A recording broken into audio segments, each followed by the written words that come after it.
দাদাকে স্কুলে আজকে নতুন জামা প্যান্ট পরে যেতে বলেছে, তো তাই দাদা পরেছে। বাবা তুমি তো বাড়িতেই থাকবে। কি দেবো বলো? নতুন জামা পরতে হয় না। তুমি দেখো ঠাকুর দেখতে যাবে তখন পরবে। মাথা দেখতে হয় না বাবা। আচ্ছা তোমার নতুন জামা দিচ্ছি, দাও তুমি ওঠো। কতগুলো জামা আছে, এখনো আসবে জামা, ওটা পরবে। স্কুলে তোমায় যেতে হয় না, দাদা যাবে স্কুলে। ঠিক আছে, এবার নতুন জামা পরেছো, তাহলে কোথায় যাবে?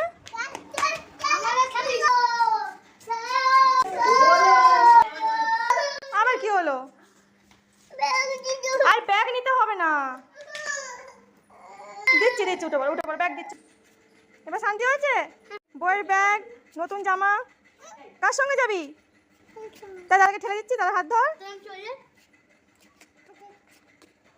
টাটা টাটা করো।